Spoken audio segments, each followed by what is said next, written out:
가을은 돌아감의 계절이라고 합니다. 나뭇잎은 떨어져서 흙으로 돌아가고 제비와 같은 새들은 따뜻한 곳을 찾아서 길을 떠납니다. 나무는 봄이 되면 잎을 돋쳐내지만 가을이면 어김없이 그 잎을 떨어뜨림으로써 흑양성세를 버리고 뿌리에 집중을 합니다. 이렇게 혹독한 겨울을 준비합니다. 그래서 가을은 나감의 계절이 아니라 물러섬의 계절이라고도 합니다. 물러섬이라고 하는 것은 다시 근본으로 돌이키는 것을 말합니다. 우리 예수님께서도 분주한 하루를 마치실 때에는 어김없이 한적한 곳에 들어가셔서 하나님 아버지와 깊은 대면의 시간을 가졌습니다. 세상에서 물러나 깊은 만남을 가지심으로 다시 재정비하시고 힘을 회복하셨던 것이었습니다. 이 아름다운 계절에 우리들도 그렇게 주님과의 깊은 만남, 대면의 시간을 통하여서 우리 삶을 재정비하고 영적으로 다시 든든해지는 그러한 은혜를 누렸으면 참 좋겠습니다. 종교개혁의 달 세 번째 주일을 맞은 오늘은 여호와께 돌아오라라는 주제를 가지고 함께 말씀의 은혜를 나누고자 합니다. 여호와께 돌아오라고 하는 이 선지자의 외침은 무엇을 말하는 것일까요? 세상에는 구원처럼 보이는 것들이 참 많지만 그러나 우리 희망의 근거는 오직 하나님밖에 없다라고 하는 사실을 지금 가르쳐주고 있는 것입니다. 여호와께 돌아오라고 하는 이 메시지는 우리에게 돌아갈 본향이 있다는 것을 말하는 것입니다. 돌아갈 집이 있는 사람은 행복한 사람입니다. 돌아갈 곳이 있는 사람은 멈출 줄을 아며 돌이킬 줄을 압니다. 그래서 돌아갈 집이 있는 사람은 행장을 가볍게 합니다. 내려놓을 것을 내려놓을 줄을 아는 것입니다. 그렇게 버릴 것을 버려야 돌아갈 길을 제대로 떠날 수가 있기 때문입니다. 아브라함, 요수와 헷셀은 그런 말을 합니다. 모든 인간은 하늘로부터 이 지상에 내려왔다가 돌아오라는 명령을 받았다. 그렇게 말을 하고 있습니다.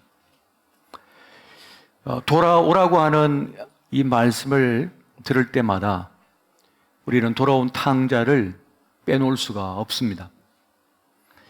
유산을 모두 탕진해버린 이 아들은 자기 것이라 여겼던 그 모든 것이 사라지고 나서야 비로소 자신이 헛된 것에 미혹되어 살았다고 한 사실을 깨닫게 되었습니다.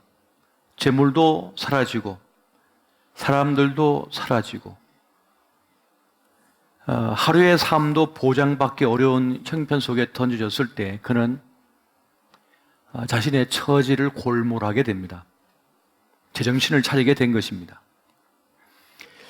그렇게 쉬는 때를 만나기 전까지 사람들은 정말 중요한 것이 무엇인지를 모른 채 살아갈 때가 참 많습니다. 그렇게 고난은 사람을 지혜롭게 만들어 줍니다. 평소에는 알 길이 없었던 것을 알게 됩니다. 그리고 분간이 잘 안 되는 것이 명확하게 보이기 시작합니다. 사람도, 세상도, 자기 삶도 선명하게 보이게 되는 것입니다. 그렇게 고난 속에서 우리는 내 수준을 깨닫게 되고 자신의 한계를 그렇게 절감하게 됩니다. 탕자가 가진 세 가지 어리석은 생각이 있었습니다. 그 첫 번째는 그런 미래 예측이 가능하다고 생각을 했습니다. 자기가 세운 계획대로 될 것이라고 생각을 한 것입니다. 사람은 몇 번의 성공을 거두고 나면 그 공식을 가지고 세상을 다 바라보기 시작합니다. 그것으로 세상을 평가하고 분석을 하고 결론을 내리게 되는 것입니다. 그렇게 섣부른 판단과 추측이 지금까지 일구어 놓은 모든 것을 순식간에 잃게 만들기도 합니다. 야고보서 4장에서는 이렇게 말씀합니다. 들어가 너희 중에 말하기를 오늘이나 내일이나 우리가 어떤 도시에 가서 거기서 1년을 머물며 장사하여 이익을 보리라 하는 자들아, 내일 일을 너희가 알지 못하는도다. 너희 생명이 무엇이냐? 너희는 잠깐 보이다가 없어지는 안개니라. 우리는 만물의 영장이라 생각하며 내일을 다 추측하여 알 수 있다고 그렇게 호언장담했습니다만 갑자기 닥친 삶의 문제 앞에 당혹감을 나타낼 때가 참 많습니다. 그렇게 미래는 나의 영역이 아니라 하나님의 영역인 것을 깨닫게 됩니다. 이 코로나 이전에 우리는 참 많은 계획을 세웠습니다. 또 많은 것을 생각을 했습니다. 그러나 눈에 보이지 않는 것으로 인하여서 삽시간에 우리의 모든 계획은 틀어지고 멈춤의 시간을 통하여 우리 한계를 지금 절감하고 있는 것입니다. 잠언 16장 9절은 이렇게 말씀합니다. 사람이 마음으로 자기 길을 계획할지라도 그의 걸음을 인도하시는 이는 여호와시니라. 어떤 것이든 어떤 계획이든 하나님의 인도하심을 구해야 한다는 것입니다. 그런데 이 탕자에게는 하나님이 없었습니다. 하나님이 고려 대상이 아니라 오직 자신의 경험과 자신의 판단뿐이었던 것을 보게 됩니다. 또 한 가지는 이 탕자는 자신의 인생이 충분할 거라고 생각했어요. 영혼이 길다라고 생각했어요. 내 젊음이, 내 성공이, 내 건강이 영원할 것이라고 생각을 했습니다. 성공도 늘 내 옆에 머물고 있고 사람들도 늘 내 옆에 머물고 있고 건강도 재물도 늘 내 옆에 머물고 있을 것이라고 생각했어요. 하지만 성경의 가르침은 무엇입니까? 우리는 안개와 같다라고 말씀을 해주고 있습니다. 제가 대천에서 근무한 적이 있는데 그것은 세안 고속도 세안이기 때문에 늘 해모가 꼈어요. 이것이 한번 끼기 시작하면 어떤 차량도 어떤 길도 내가 늘 다니던 길이지만 갈 수가 없습니다. 왜냐하면 1m도 보이지가 않아요. 제대로. 대낮인데도 그 아침 밝은 해가 떠오르는 그때인데도 이게 한번 끼면 도무지 앞을 분간할 수가 없습니다. 그래서 거북이처럼 걸음마를 해야 됩니다. 그런데 해가 떠올라 비추기 시작하면 삽시간에 그것이 사라져 버립니다. 또 바람이 한번 불어오면 순식간에 사라져 버립니다. 언제 이것이 있었나? 대형 사고를 8중, 9중 사고까지 내던 그것이 순식간에 사라져 버리면서 어떻게 이런 일이 날 수 있나 싶을 정도입니다. 그것처럼 우리의 인생이 유한하며 짧다라고 한 사실을 이 탕자는 알지 못하였습니다. 또 하나는 그런 자기가 자랑하는 그것이 진짜인 줄 알았습니다. 그런 재물을 자랑했고 건강을 자랑했고 인맥을 자랑했습니다. 하지만 그 또한 그가 진정 자랑해야 할 것이 아님을 그는 몰랐습니다. 예레미야 9장 23절 보니까 여호와께서 이와 같이 말씀하시되 지혜로운 자는 그 지혜를 자랑하지 말라. 용사는 그의 용맹을 자랑하지 말라. 부자는 그의 부함을 자랑하지 말라라고 말씀합니다. 그 자랑하는 그것 때문에 발목을 잡혀서 그 눈이 가려져서 진짜 소중한 것, 진짜 가치 있는 것, 진짜 의미 있는 것을 깨닫지 못하게 된다는 것입니다. 히스기야 왕은 바벨론 사신이 왔을 때 자기의 내탕구를 열어서 재물과 금은 보화와 옷감과 자기 군대를 자랑했습니다만 정작 그가 자랑해야 할 하나님을 자랑하지 않았습니다.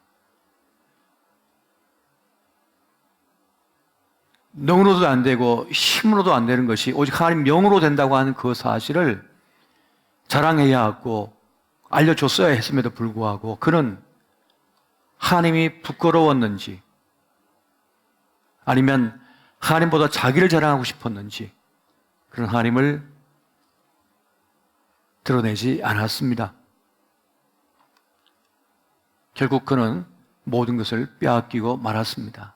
그것처럼 이 탕자도 자기가 믿었던 모든 것에 발목 잡혀서 진짜 중요한 자신의 보물이었던 하나님을 놓쳐버리고 엉뚱한 것을 붙들다가 이렇게 모든 것을 잃어버린 인생이 되고 말았습니다. 우리는 우리 인생 속에서 무엇을 자랑해야 할까요? 예레미야 9장 24절 말씀 같이 한번 보겠습니다. 시작. 자랑하는 자는 이것으로 자랑할지니 곧 명철하여 나를 아는 것과 나 여호와는 사랑과 정의와 공의를 땅에 행하는 자인 줄 깨닫는 것이라. 나는 이 일을 기뻐하노라. 여호와의 말이니라. 아멘. 자랑하려거든 여러분 하나님을 자랑하시기 바랍니다. 하나님을 자랑해야 됩니다. 오직 주님만이 우리의 구원이시기 때문에 그러합니다. 어려운 때를 만나서 이 탕자는 돼지가 먹는 지엄나무 열매로 배를 채웠습니다. 하지만 그것조차도 마음껏 먹지 못하고 타박을 받게 됩니다. 그때 그는 정신을 차리게 됩니다. 아버지와 아버지 집을 비로소 깨닫게 됩니다. 그렇게 그는 마음을 돌이켜 아버지께로 향하고자 합니다. 돌아왔음을 메타노이아, 곧 회개라고 말을 합니다. 이 회개라고 하는 것이 그렇게 중요한 것입니다. 종교개혁의 정신에서 말하고자 하는 것이 무엇입니까? 근본으로 돌아가자. 아드폰테스인데 결국 돌아가면 회개를 말하는 것입니다. 지금 내 길이 잘못되었고 내가 죄 속에 있었으며 다시 의로우신 구원의 주님께 돌아가자라고 하는 그 돌이킴, 회개를 말하는 것입니다. 그렇게 탕자는 돌아감의 자리를 통하여 자신의 신분을 다시 회복하고 자신의 생애의 삶을 다시 되찾게 됩니다. 그는 처음에 아버지께서 나를 받아주지 않으시면 어떻게 하나 하는 그런 두려움이 있었어요. 하지만 이렇게 끝나느니 내가 아버지 집에 종이 되든지 일꾼이 되든지 상관이 없다. 나는 돌아가야 한다라고 하는 결단을 하고 그렇게 돌아가게 됩니다. 그만큼 이 아들은 절박했던 것입니다. 지금 이 탕자처럼 절박한 자리에 계신 분들이 계시다면 그것이 사람 때문이든지 건강 때문이든지 물질 때문이든지 어떠한 것이라도 절박한 자리에 있다면 무조건 주님께 돌아오시기를 예수 이름으로 축원드립니다. 주님께 돌아와야만 하는 것입니다. 내 상식, 내 지식, 내 지혜로 하나님을 판단하는 것은 어리석은 일입니다. 하나님은 인간이 아니시며 창조자이시고 구원자이시기 때문입니다. 다행히 아버지는 이 탕자를, 이 아들을 버리지 않으셨습니다. 저 먼 곳에서 한 걸음 두 걸음 다가오는 저 나그네가 자기 아들임을 단번에 알아차렸습니다. 그래서 달려가서 그 아들을 끌어안고 입을 맞추고 그렇게 눈물을 흘립니다. 아버지는 그 아들을 측은히 여겼다라고 말씀합니다.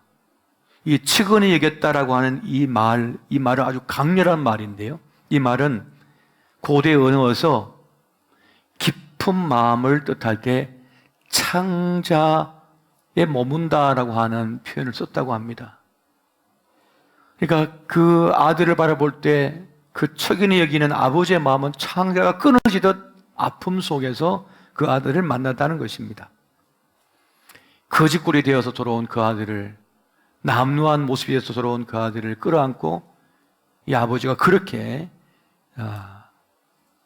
아픔을 느끼며 부둥켜 안았다는 것입니다. 그렇게 아들의 아픔은 아버지에게, 또 아버지 사랑은 아들에게 그렇게 전달되면서 서로를 고마워하는 그러한 시간을 갖게 됩니다. 며칠 전 제 아들이 군대 갔다가 8개월 만에 휴가를 받아서 돌아왔습니다.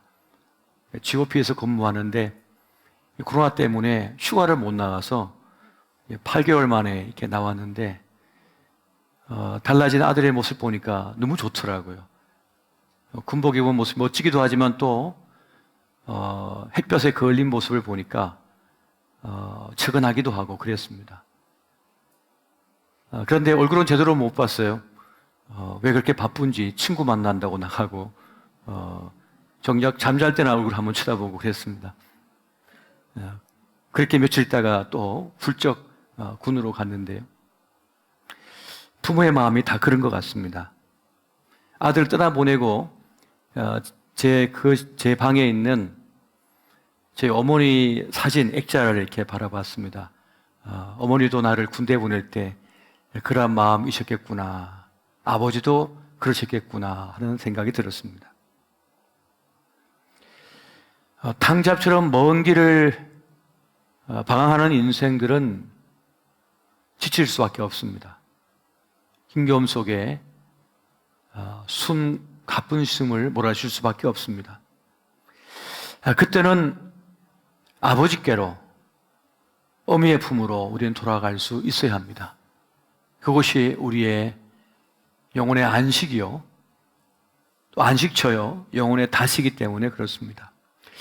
돌아감의 계절을 맞은 지금 주님께서는 우리에게 돌아오라, 나에게 오라, 그렇게 지금 말씀하고 계시는 것입니다. 이 돌아감을 말할 때 우리가 한 가지 빼놓을 수 없는 전제가 있습니다. 돌아감을 말하고자 한다면 떠남을 빼놓을 수 없기 때문에 그렇습니다. 돌아간다는 것은 떠남을 전제로 하는 것입니다. 떠나지 않은 자는 돌아갈 수 없기 때문에 그렇습니다. 그런데 문제는 자기가 떠난 줄 모른 채 살아가고 있다고 하는 사실입니다. 나는 하나님을 잘 믿고 있다, 난 괜찮은 신앙인이다 라고 하는 그런 생각 속에 빠져 있을 때가 많다는 것입니다. 종교개혁의 불길이 일어났을 때 마틴 루터와 같은 종교개혁자들이 그 개혁의 이 횃불을 높여들었을 때 당시에 기득권을 가진 종교 권력자들은 우리가 무엇이 문제인가라고 했어요. 우리가 뭐가 틀렸나 말이에요. 자신들은 잘 믿고 있다고 생각했습니다. 예수님께서 성전에 들어가셔서 장사짓들의 상을 뒤엎으실 때, 그걸 채찍으로 쫓아내실 때 제사장들은 그렇습니다. 우리가 무엇을 잘못했나? 우리가 무엇이 문제인가? 도리어 예수님 보고 죄인들의 친구다 하면서 비난하고 손가락질을 했습니다. 그것처럼 떠난 줄을 모르니 돌아갈 줄을 모릅니다. 그러한 신앙의 상태 속에 있을 때가 많습니다. 하나님을 등진 정치, 하나님을 등진 법, 하나님을 등진 이 땅의 문화, 하나님을 등진 교회들이 그것입니다. 모두가 이 돌이킴, 돌아감의 계절에 주님께 돌아갈 수 있어야겠습니다. 그렇다면 우리 또한 말씀의 거울 앞에 서서 우리 자신을 한번 돌아볼 필요가 있습니다. 나는 괜찮은 신앙을 가지고 있는가? 나의 예배의 삶은 어떠한가? 내 삶의 일상 속에 하나님이 계시는가? 하는 것을 돌아볼 필요가 있다는 것입니다. 그렇게 하나님을 떠나 있음으로 말미암아 우리 삶의 터가 흔들렸고 알고 기대했지만 쭉저기만 가득했으며 형편없는 길을 걷고 있었던 것은 아닌가 하는 것을 생각할 수 있어야 된다는 것입니다. 지금 우리는 위기에 직면해 있습니다. 경제적으로도 마찬가지입니다만은 교회적으로도 마찬가지입니다. 한국 교회가 대부분 9월 달에 총회를 합니다. 한 해의 사역을 돌아보며 마무리하고 또 새해의 사역을 계획하는 그달 9월입니다. 이번에 보고된 것을 보니까 교단을 떠나서 한국교회 전체가 엄청난 위기 속에 처해 있는 것을 들었습니다. 알게 되었습니다. 정확한 통계는 아니지만 천여 교회가 문을 닫았다라고 하는 그런 말이 들리고 있습니다. 물론 메가 처치들, 큰 교회들은 괜찮겠죠. 그러나 개척교회, 또 상가교회, 또 지방의 교회들이 다 문을 닫고 있다는 것입니다. 물론 코로나 때문이기도 합니다만 또 한편으로는 교회가 교회답지 못하여 세상에 지탄을 받고 있는 이때에 교회다운 교회를 찾지 못하여 많이들이 가난한 성도를 자처하다 보니 교회가 생명력을 잃어버리고 있다는 것입니다. 그렇게 지금 우리는 안팎으로 어려운 때를 맞이하고 있습니다. 지금 세상은 도의의 시대가 아니라 힘의 시대가 되고 있습니다. 마땅한 길을 가는 것이 아니라 내가 힘이 있으면 어떤 도덕적인 어떤 바른 삶을 거부해 버립니다. 폭력과 사기가 거리낌 없이 자행되는 그런 시대를 지금 우리가 맞고 있습니다. 이러한 때일수록 우리가 더 세상의 이치와 논리를 따르는 것이 아니라 하나님의 가르침을 따라서 주님께서 말씀하시는 그 길을 따라갈 수 있어야겠습니다. 우리는 세상에 희망을 둔 사람들이 아니라 하나님께 소망을 둔 사람들이기 때문에 그러합니다. 오늘 등장하고 있는 호세아는 주전 8세기에 활동했던 예언자입니다. 당시 이스라엘은 큰 위기에 직면하고 있었습니다. 당시 강대한 아시리아가 군사력을 동원해서 근동 지역을 전쟁으로 몰아갔습니다. 땅을 정복하고 식민지화를 했어요.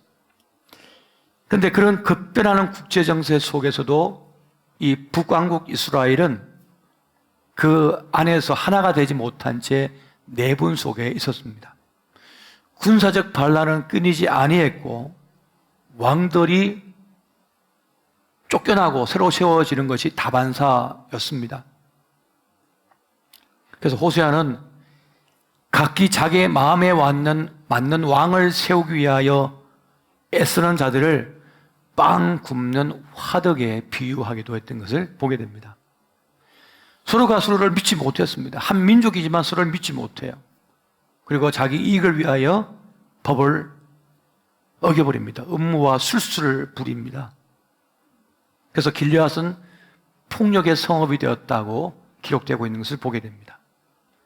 사람들은 때로 몰려다니면서 도둑질을 하고 남을 속이고 피를 흘리기를 마다하지 않았습니다.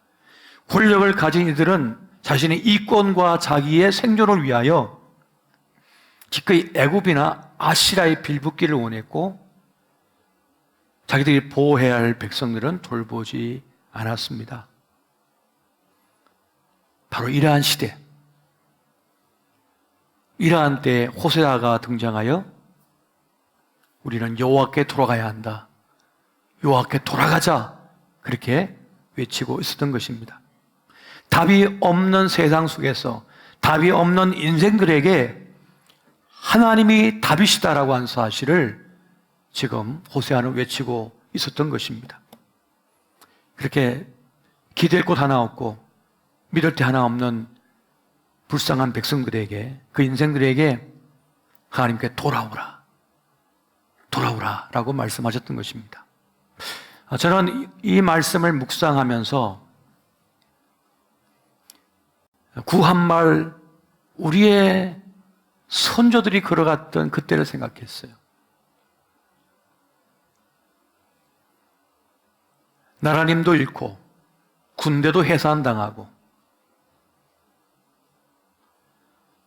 내 것을 내 것이라 말하지 못하던 때, 내 나라의 말을 사용하지 못한 때, 아버지가 지어준 그 이름을 쓰지 못한 때, 백의의 민족이라 하여 흰색 저고리를 입고 다녔는데 그 흰색 저고리조차도 입지 못하게 압제당하던 때, 그때 파란 눈의 선교사들은 이 땅에 와서 여호와께 돌아오라, 여호와께 돌아오라, 하나님께 구원이 있다라고 외쳤던 것입니다. 그때는 그랬을 겁니다. 그것이 무슨 소용인가? 지금 총이 필요하고 칼이 필요하고 군대가 필요한 것인데 무슨 여호와께 우리가 돌아가야 되는가 했을 것입니다. 하지만 세상의 소망을 다 잃어버린 이들은 여호와께 돌아왔습니다. 자기의 아픔, 슬픔, 절망을 주님 앞에 나와 그렇게 고하고 주의 품 안에서 그 환난의 때를 견뎌냈습니다. 버텨냈습니다. 그리고 그 어둠의 때에도 하나님의 말씀에 순종을 하며 따릅니다. 호세아 12장 6절을 세 번역으로 보니까 이렇게 말씀합니다. 그러니 너희는 하나님께 돌아오느라 사랑과 정의를 지키며 너희 하나님에게만 희망을 두고 살아라. 사람이 아니라, 세상이 아니라 하나님께만 소망을 두고 살고자. 그런데 그 속에서 하나님의 사랑을 실천하라, 정의를 실천하라. 그래서 하나님의 말씀을 통하여 도전받고 의뢰받은 이들은 평양 대부흥운동 때 순사에게 가서, 경찰서에 가서 말합니다. 내가 도둑질했습니다. 내가 잘못을 했습니다. 남의 걸 빼앗았습니다. 스스로 자수를 하면서 고백을 하니까 일제 순사도 놀라버리는, 도대체 이게 무슨 일인가.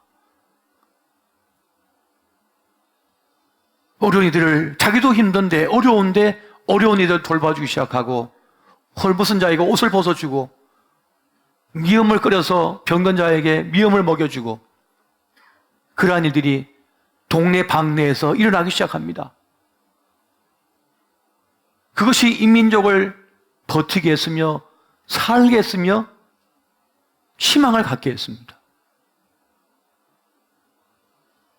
호세아는 바로 이것을 말씀하고 있었던 것이었습니다.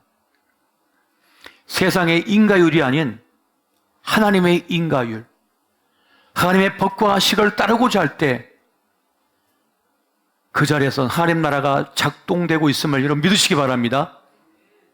평안이 임합니다. 하나님의 위로가 임합니다. 하나님의 기적이 임하기 시작합니다. 세찬 비바람에 그 태풍에 다 휩쓸려 날아가는데 그걸 버텨내는 거예요. 견뎌내는 거예요.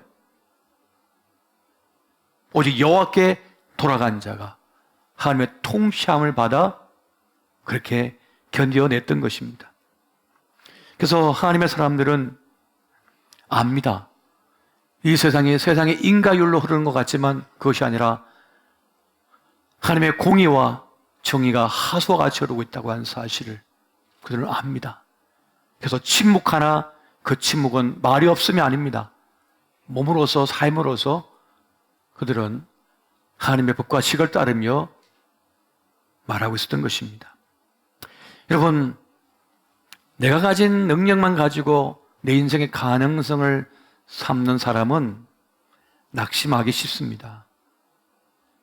얼마 가지 못합니다. 쓰러져 버립니다.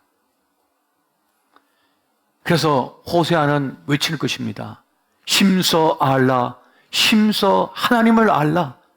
하나님을 알 때라야 하나님께 돌아올 수 있으며 살아낼 수 있다고 그렇게 말을 하고 있습니다. 여호와 하나님은 우리를 찢으셨으나 다시 싸매어 주시고 우리에게 상처를 내셨으나 다시 아물게 하신다라고 하는 것을 호세아는 외쳤던 것입니다. 신학자 폴 틸리는 그런 말을 합니다. 하나님은 우리 존재의 근거가 되신다. 우리의 삶의 바탕이 되어주신다. 피라미드의 꼭대기 계신 분이 아니라 피라미드의 제일 밑바닥에서 우리를 지탱해 주시는 분, 살게 해주시는 분, 바로 그분이 하나님이시라는 것입니다. 하나님께서 하늘 보좌 버리시고 이 땅에 내려오셔서 우리의 모든 죄를 짊어지시고 십자가에 죽으심으로 우리를 살려내셨습니다. 이것이 우리 희망의 근거가 되는 것입니다. 호세아는 하나님께서 우리에게 오셔서 개입하심을 이렇게 시적으로 말씀합니다. 호세아 6장 3절 보니까 이렇게 말씀을 해요. 우리가 주님을 알자, 애써 주님을 알자. 새벽마다 여명이 오듯이 주님께서도 그처럼 어김없이 오시고 해마다 쏟아지는 가을비처럼 오시고 땅을 적시는 봄비처럼 우리에게 오신다라고 말씀합니다. 가을비처럼, 봄비처럼, 새벽의 여명처럼 그렇게 우리에게 오시는 분, 우리에게 오셔서 돌봐주시는 분이시라고 하는 사실을 우리에게 말씀해 주고 있습니다. 여러분, 바람이 한번 불어오면 꽁꽁 얼었던 땅이 녹고 새싹이 돋습니다. 아지랭이가 일어납니다. 또 바람이 한번 몰아치면 그 파릇파릇 생기있던 나무들이 다 물들고 잎사귀가 되어 떨어져 버립니다. 또 바람이 한번 불어오면 삽시간이 그 파랗던 천지, 울긋불긋했던 천지가 눈밭으로 덮여버리는 것을 보게 됩니다. 이렇게 하나님께서는 우리의 삶의 자리에 개입하셔서 우리를 돌보고 계시며 이끌고 계심을 좀 믿으시기 바랍니다. 아제르라고 하는 말이 있습니다. 이 아제르라고 하는 말은 하나님이 친히 도우신다라고 하는 뜻을 가집니다. 친히 나를 도우신다. 또 가엘, 속량자라고 하는 말이 있습니다. 우리의 빚을 갚아주시고 돌보신다는 그런 말입니다. 그것처럼 주님께서는 우리 인생의 빚을 갚아주시고 우리의 보호자를 자처하시며 우리를 책임져 주시는 그러한 분이십니다. 지금 힘겨운 때를 지내고 계시다면 다시 여호와께 돌아오십시오. 신앙의 본질에서 벗어나 계시다면 다시 주님께 돌아오십시오. 그렇게 될 때 우리의 삶은 다시 일어서게 될 것이고 하나님의 은혜가 넘치는 삶이 될 것입니다. 오늘 이 은혜가 함께 하시기를 예수 이름으로 축원드립니다.